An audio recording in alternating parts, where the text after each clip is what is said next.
말씀이 선택의 기준입니다라는 제목으로 하나님 말씀을 전하도록 하겠습니다. 누군가가 여러분들에게 자녀를 사랑하는 이유가 무엇이냐라고 질문을 하게 될 때 여러분들은 어떻게 대답을 하시겠습니까? 내 자녀이기 때문에 자녀를 사랑하는 것이 당연하다.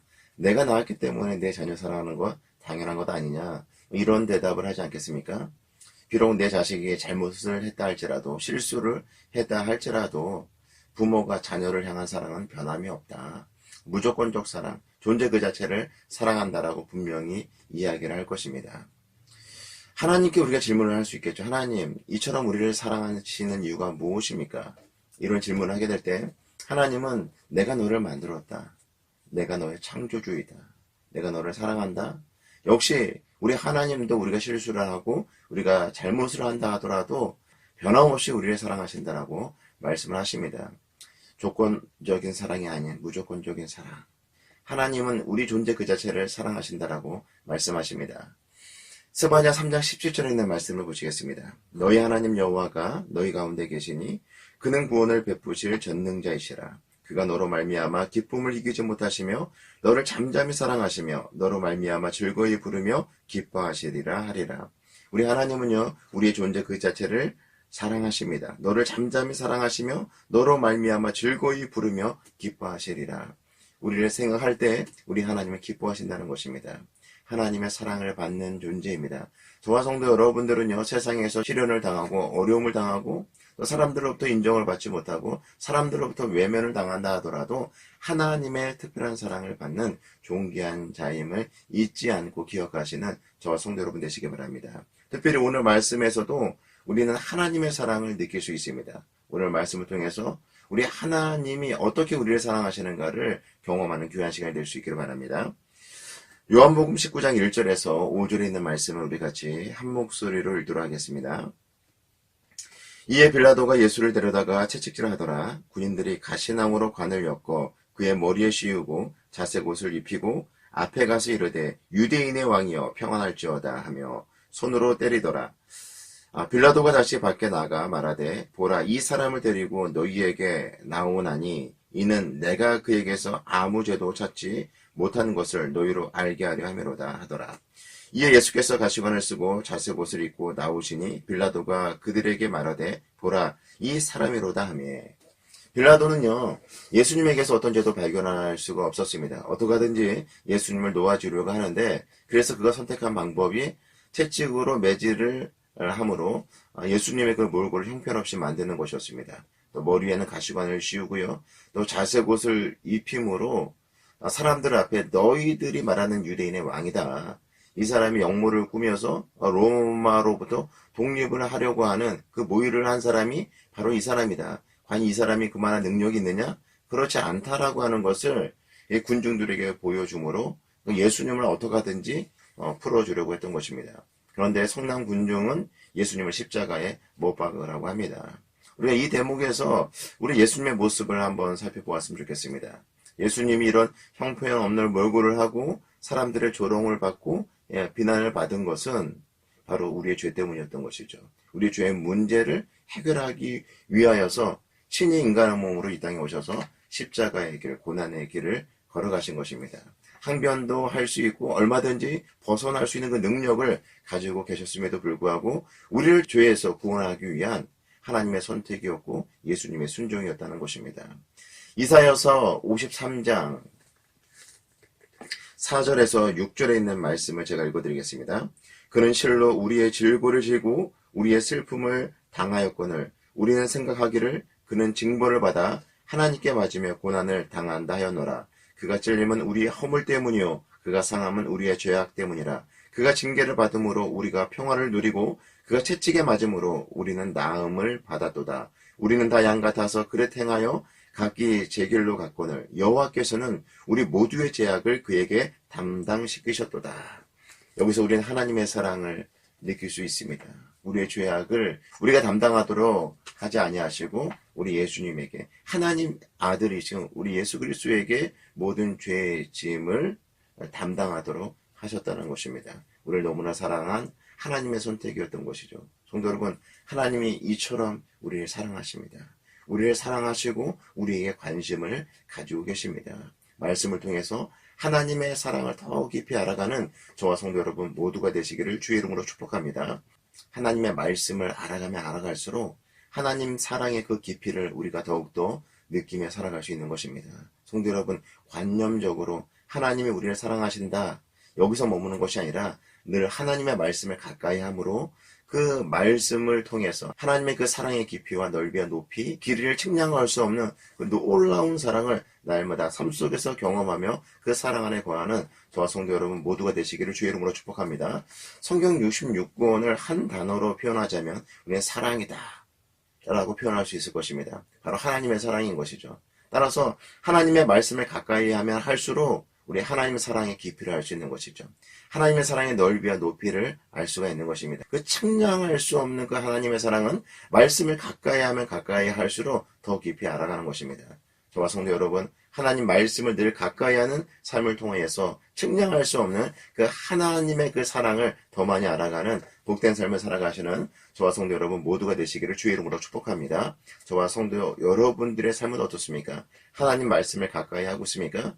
그 말씀의 영향력 아래 거하며 그 하나님의 말씀을 통해서 하나님 사랑의 깊이를 날마다 삶 속에서 경험하며 삶을 살아가며 그 사랑을 우리 가족 구성원들에게, 우리 이웃들에게 흘려보내고 있는가? 내가 속해 있는 그 이웃들과 또 내가 다니고 있는 직장과 또 사업장에 있는 그 공동체의 구성원들에게 이 사랑을 흘려보내는 축복의 통로, 생명의 통로로 내가 쓰임을 받고 있는가? 우리 스스로가 점검해 봤으면 좋겠습니다. 나로 인해서 공동체가 살아나고 있는가?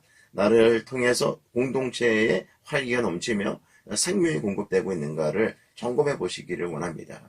혹시 나로 인하여서 공동체가 깨어지고 있지는 않는가? 공동체가 아파하고 있지는 않는가? 공동체가 지금 균열이 생기고 있지 않는가를 우리가 점검할 필요성이 있는 것이죠. 하나님 말씀을 가까이 하지 않는 삶을 살아갈 때 우리는 그 하나님의 사랑을 제대로 느낄 수 없는 것이고, 하나님의 사랑을 제대로 느끼지 못한다고 한다면 하나님의 사랑을 흘려보내는 그 통로로 쓰임받지도 못하고 있다는 것입니다. 성도 여러분, 하나님의 말씀을 늘 가까이 하시기 바랍니다. 여러분들이 말씀을 가까이 하지 못하는 이유가 무엇입니까? 바빠서 그렇습니까? 아니면 여러분들 게으름 때문에 그렇습니까? 아니면 그 죄와 타협하며 우리가 세상과 버타며 삶을 살아가는 그런 삶이 문제가 됩니까? 성도 여러분, 우리 공동체를 바라보시기를 다시 한번 여러분들에게 부탁을 드립니다. 건강한 공동체로 세워나가기 위해서 하나님께서 먼저 나를 하나님의 귀한 자녀로 부르신 줄로 믿습니다. 내가 먼저 하나님 말씀을 가까이 하고 그 말씀을 통해서 하나님의 사랑을 깨닫고 그 사랑을 흘려보내서 정말 이웃들이, 사업장이, 직장이 건강하게 세워지는 놀라운 은혜의 통로로 쓰임받는, 그래서 우리 하나님께 영광을 올려드리는 복된 삶을 살아가시는 저와 성도 여러분 모두가 되시기를 주의 이름으로 축복합니다. 전 세계적으로 코로나19가 다시 확산세에 접어들었습니다. 우리나라도 1000명 넘게 나오는 심각한 상황들이 전개되는데요.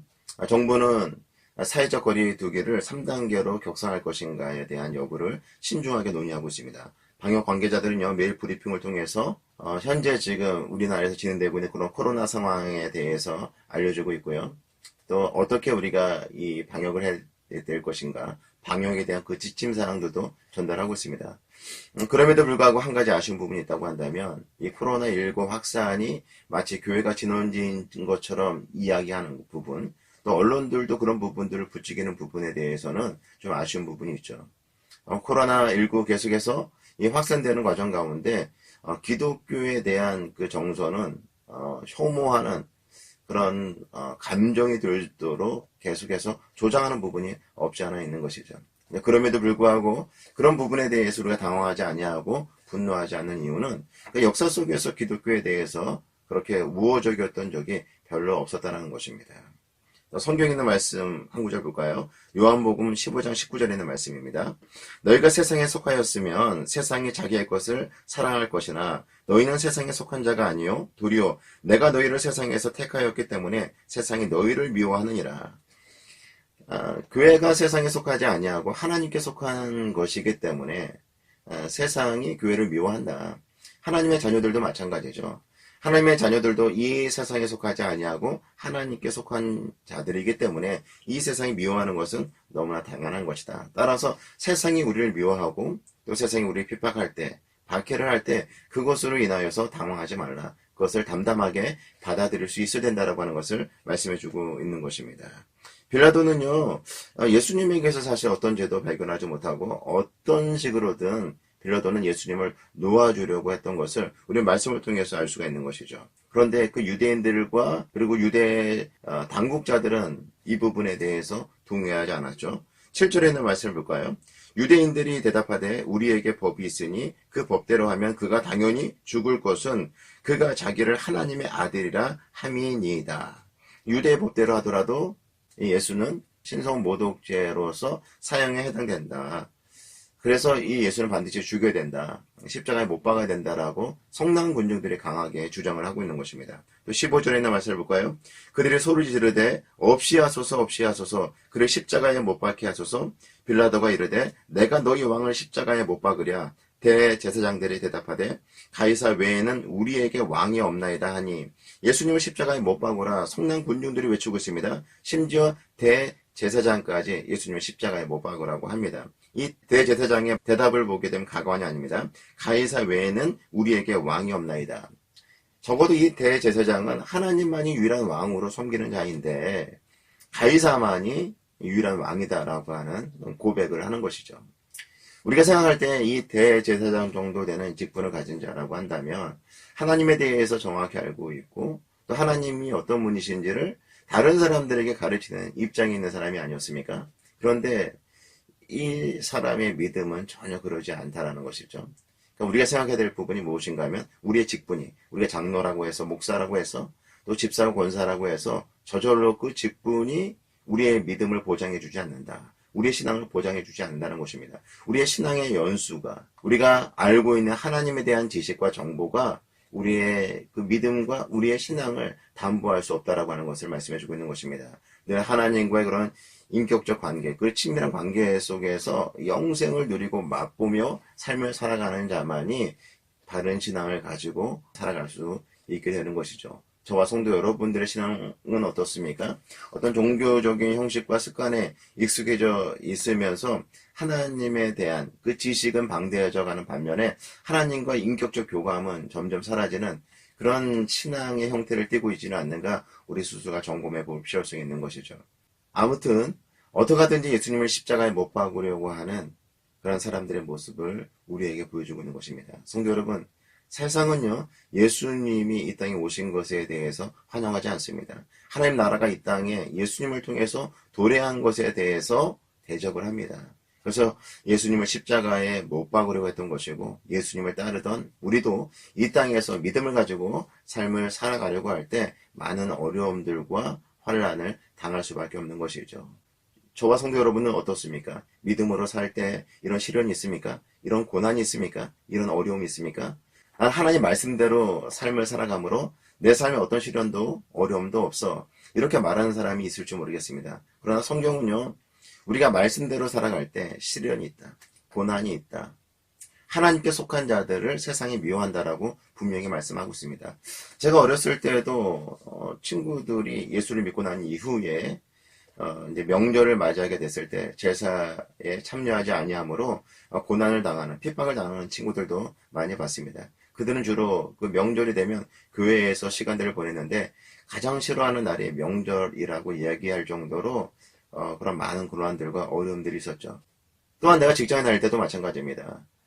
그 가운데서 내가 신앙인으로서 그런 모습들을 보여줘야 되는데 뭐 술자리도 피워야 되고 또 이런 대인관계를 맺기 위해서 주로 주일날 많이 뭐 등산을 간다든가 그런 모임을 갖게 되는데 그런 모임에 빠지게 되다 보니까 뭐 자연스럽게 인사에서도 반영이 되겠죠.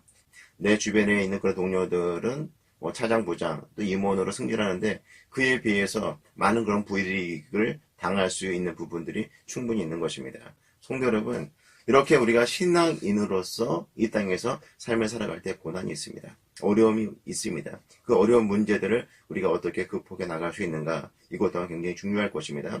예수님은요, 이런 고난을 정말 하나님의 뜻을 제대로 이해하고 하나님 뜻대로 순종하면서 나갈 수 있었는데 저와 성도 여러분들은 어떻게 이 고난의 문제를 이겨나갈 수 있는가? 세상과 불의와 타협하지 아니하고 믿음으로 승리하며 삶을 살아갈 수 있는가?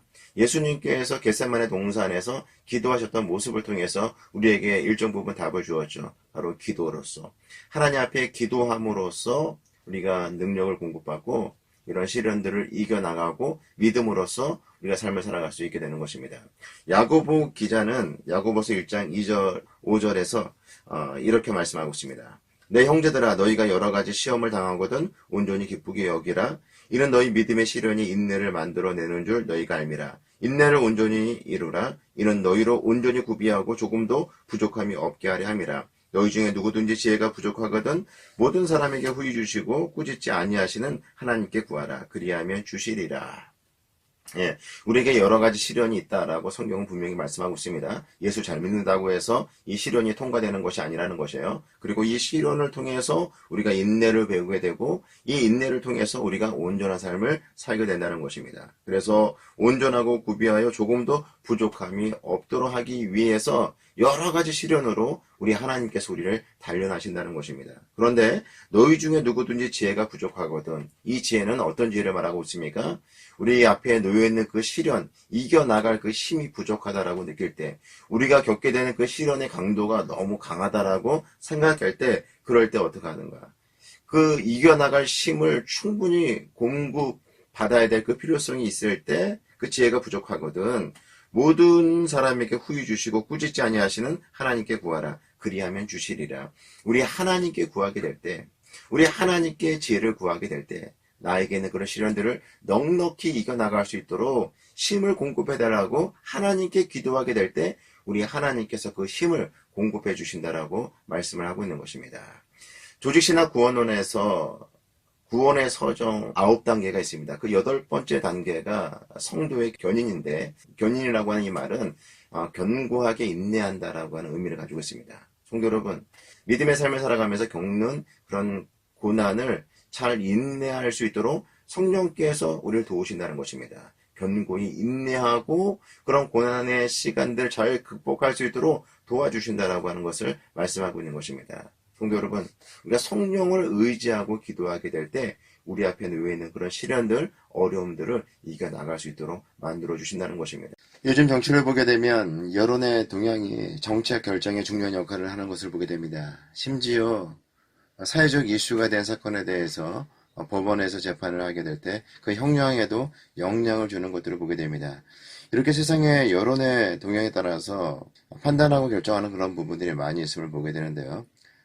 그래서 언론을 이용하여 여론을 만들려고 하는 시도들도 많이 하는 것들을 보게 됩니다. 그러나 성도는 하나님의 말씀이 우리의 선택의 기준이 되어야 합니다. 그렇게 하기 위해서는 늘 하나님의 말씀을 깊이 묵상하고 그 말씀이 우리 안에 새겨져서 우리 행동의 근거가 될 수 있어야 합니다. 말씀이 선택의 기준이 되는 복된 삶을 살아가시기를 주의 이름으로 축복합니다. 빌라도는 예수님에게서 어떠한 죄도 발견하지 못합니다. 그래서 어떻게 하든지 예수님을 풀어주기 위해서 애를 쓰는 모습이 나타나지만 이 군중들의 소리가 두려워서 바른 판단을 내리지 못합니다. 결국 그 여론에 의해서 판결을 웃게 하고 예수님을 십자가에 못 박는 일에 내어주게 됩니다. 이런 와중에서도 예수님의 선택과 그의 행동은 철저히 말씀이 기준이 되었던 하나님의 뜻이었던 것을 볼 수가 있는데요. 9절부터 11절에 있는 말씀을 보시겠습니다. 다시 관정에 들어가서 예수께 말하되 너는 어디로부터냐 하되 예수께서 대답하여 주지 아니하시는지라. 빌라도가 이르되 내게 말하지 아니하느냐 내가 너를 놓을 고난도 있고 십자가에 못 박을 고난도 있는 줄 알지 못하느냐. 예수께서 대답하시되 위에서 주지 아니하셨더라면 나를 해할 고난이 없으리니 그러므로 나를 내게 넘겨준 자의 죄는 더 크다 하시니라. 빌라도는 예수님에게 어디로부터냐, 예수님에게 어디로부터 왔냐, 다시 말씀드리면 너의 정체성이 뭐냐, 넌 과연 누구냐, 이런 질문을 다시금 예수님에게 하고 있는 것이죠. 그럴 때 예수님께서는 어떤 대답도 하지 아니하십니다. 예수께서 대답하여 주지 아니하시는지라. 그것에 대해서 이미 앞전에 빌라도의 대화를 통해서 이미 예수님께서 밝힌 적이 있었죠. 대답도 하지 아니하고 어떻게 보면 이 빌라도는 예수님의 입장에 서서 예수님을 어떻게 하든지 무죄 입증을 하고 풀어주려고 하는데 예수님은 전혀 그것에 대해서 반응하지 않고 있죠. 뭐 이런 빌라도가 하나일 수밖에 없는 것이죠. 빌라도가 이르되 내게 말하지 아니하느냐, 내가 너를 놓을 고난도 있고 십자가에 못 박을 고난도 있는 줄 알지 못하느냐. 내가 너를 살릴 수도 있고 죽일 수도 있는데 지금까지 내가 너에 대해서 그런 호의적인 반응을 보였고 어서 가든지 내가 너를 살려주려고 하는데 내가 한 질문에 대해서 네가 답변을 안 한다라고? 내가 너의 그 생명줄을 잡고 있다. 빌라도가 그렇게 얘기를 하는 거죠. 그럴 때 예수님께서 어떻게 대답하십니까? 위에서 주지 아니하셨더라면 나를 해할 권한이 없었으리니. 그러니까 우리 하나님께서 이 빌라도를 통해서 예수님을 해야 할 권한을 부여한 거지. 빌라도 자신이 예수님 해야 할 권한이 없다는 것입니다. 예수님 누구십니까? 만왕의 왕, 만주의 주가 되신 분이십니다.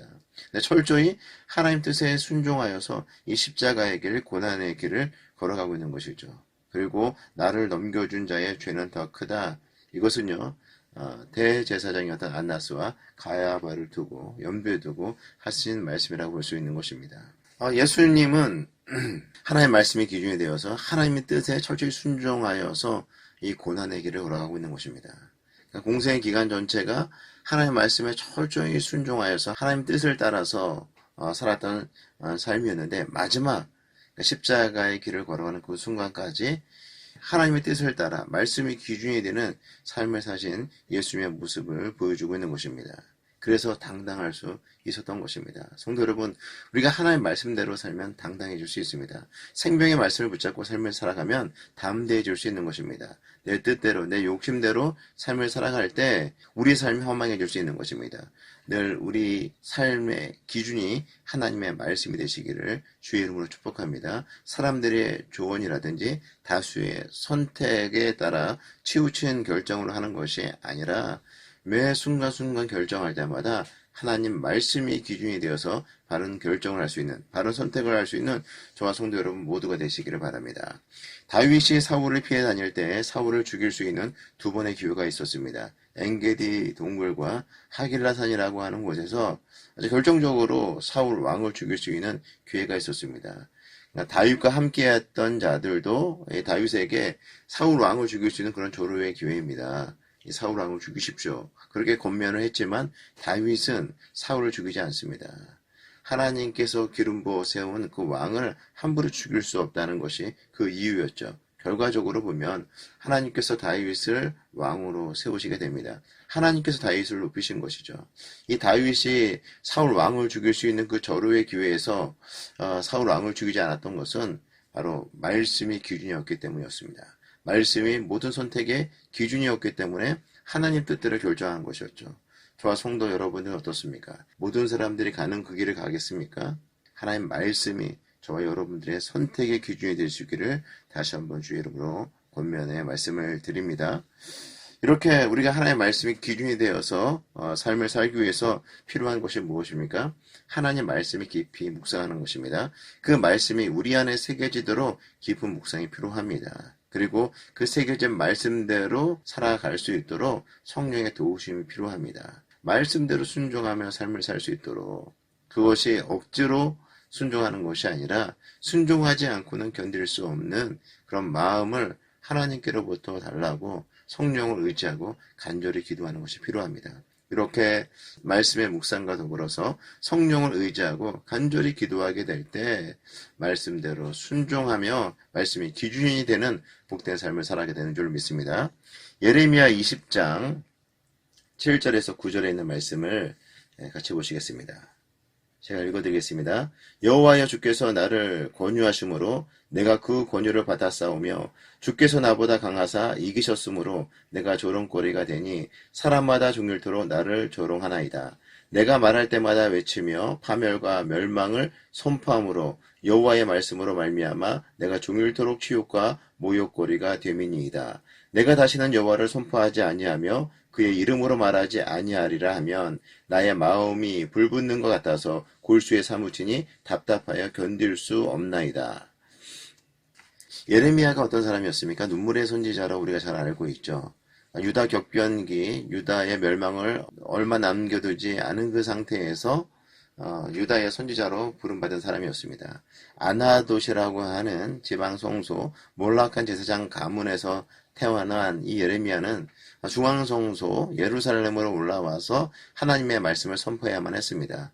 이곳이 하나님의 전이라 하나님의 전이라 하나님의 전이라 하는 그 거짓말을 믿지 말라. 길과 행위를 바르게 하지 않게 될 때 유다는 멸망을 하게 될 것이다. 와 더불어서 70년 동안 이 바벨론 포로 생활을 하게 될 것을 하나님의 말씀으로 예언하게 됩니다. 이로 인해서 예레미야는 그 당시의 사람들에게 친바벨론 성향을 가지고 있는 매국노가 아니냐, 이런 여러 가지 이유들로 유다의 멸망을 예언했을 뿐만 아니라 바벨론 포로까지도 예레미야 선지자가 예언을 했기 때문에 많은 그런 핍박과 고난이 있었던 것이죠. 그럼에도 불구하고 그가 쉼 없이 하나님의 말씀을 선포하였던 이유가 제가 읽어드렸던 그 말씀에 있는 것이죠. 7절에 있는 말씀 다시 한번 볼까요? 여호와여 주께서 나를 권유하심으로 내가 그 권유를 받아 싸우며 주께서 나보다 강하사 이기셨으므로 내가 조롱거리가 되니 사람마다 종일토록 나를 조롱하나이다. 예레미야가 이렇게 하나님의 말씀을 강력하게 선포할 수 있었던 이유가 하나님 말씀이 강하고 하나님의 말씀이 예레미야를 이겼어. 그 말씀을 전하지 않고는 견딜 수가 없었다는 것이죠. 또 우리가 읽었던 9절에 있는 말씀을 보시겠습니다. 내가 다시는 여호와를 선포하지 아니하며 그의 이름으로 말하지 아니하리라 하면 나의 마음이 불붙는 것 같아서 골수에 사무치니 답답하여 견딜 수 없나이다. 그러니까 하나님의 말씀을 말하지 않고는 견딜 수 없는 그런 마음을 우리 하나님께서 허락하셔서 예레미야가 그렇게 하나님의 말씀을 선포했다라고 하는 것이죠. 성도 여러분, 예레미야와 같이 하나님의 말씀을 깊이 묵상하고 또한 그 말씀을 붙잡고 성령의 인도하심을 따라 우리가 기도하게 될 때 말씀이 우리를 이길 것입니다. 말씀이 우리를 압도할 것입니다. 그리고 그 말씀을 전하지 않고는, 말씀대로 살지 않고는 견딜 수 없는 마음을 우리 하나님께서 우리에게 허락하실 것입니다. 깊은 말씀의 묵상과 성령의 인도하심을 따라 간절히 기도함으로 여러분 삶이 하나님의 말씀이 기준이 되는 삶이 되시기를 주의 이름으로 축복합니다. 이렇게 하나님의 말씀이 기준이 되는 삶이 왜 중요한가? 에스겔 선지자가 하나님께서 그를 이끌고 환상 가운데 골짜기로 가지 않습니까? 골짜기에서 그 마른 뼈들을 바라보게 될 때 마른 뼈들은 전혀 그런 소생 가능성이 전혀 없어 보였던 그런 뼈들이었죠. 하나님께서 그 뼈들에게 대언하라고 말씀하시고 에스겔 선지자가 대언하게 될 때 그 마른 뼈가 살아나는 놀라운 역사들이 일어나게 됩니다. 그냥 살아나는 정도가 아니라 그 마른 뼈가 군대가 된 것이죠. 성도 여러분, 하나님의 말씀이 들어가게 될 때 살아나게 되는 것이죠. 하나님의 말씀이 들어가는 공동체는 생명의 공동체로 바뀌게 되는 것입니다. 하나님은요, 말씀이 기준이 되는 삶, 말씀에 순종하는 우리 한 사람의 삶을 통해서 우리 가정이 변화되기를 원하십니다. 우리가 속해 있는 교회 공동체가 변화되기를 원하십니다. 우리 이웃들이 변화되고 이 나라 이민족이 변화되기를 원하시는 것이죠. 말씀에 순종하는 그 한 사람, 말씀이 기준이 되어서 삶을 살아가는 그 한 사람의 변화를 통해서 하나님은 놀라운 일들을 계획하고 계시다고 한 사실이죠. 이와 같은 사실을 기억하시고 우리 예수님처럼 말씀이 기준이 되는 삶을 살아가시기를 주의 이름으로 축복합니다. 여러분들이 먼저 살아나고 여러분을 통해서 가정이 회복되고 또한 이웃들이 회복되고 직장이 회복되고 이 나라 이민족이 회복되는데 저와 여러분들이 귀하게 쓰임받기를 주의 이름으로 축복합니다. 이제 말씀을 마무리하도록 하겠습니다. 저와 성도 여러분들은 하나님의 귀한 사랑을 받는 자들임을 잊지 마시고 늘 말씀을 가까이 함으로 그 하나님의 그 사랑을 받고 있음을 감사하고 또 적극적으로 하나님을 사랑하고 그 하나님의 사랑을 이웃들에게 흘려보내는 귀한 축복의 통로로 쓰임받는 저와 성도 여러분들 되시기를 바랍니다. 또한 우리가 이 땅에 살아가면서 하나님의 자녀로서 하나님께 속한 자들로서 고난이 있다는 것입니다. 그 고난 앞에서 당황하는 것이 아니라 놀라는 것이 아니라 성령을 의지함으로 고난의 시간들을 잘 인내하고 극복하는 저와 성도 여러분 되시기 바랍니다. 무엇보다 말씀이 여러분들의 선택의 기준이 되시길 바랍니다. 깊은 묵상과 성령 안에서 기도함으로 말씀에 압도되는 삶, 그리고 말씀대로 살지 않고는 견딜 수 없는 그런 마음들을 우리 하나님께서 우리에게 부어주실 것입니다. 말씀에 순종하는 삶을 통해서, 말씀의 기준이 되는 삶을 통해서 내 삶이 먼저 변화되어지고 내 삶이 먼저 다시금 하나님의 말씀으로 회복되어지고 우리가 귀한 그 생명의 통로, 축복의 통로가 되어서 가정과 이웃과 이 나라 인민족을 살리는데 귀하게 쓰임받는 저와 성도 여러분 모두가 되시기를 바랍니다. 말씀이 우리 모든 선택의 기준이 되는 저와 성도 여러분의 삶이 되시기를 주의 이름으로 축복합니다.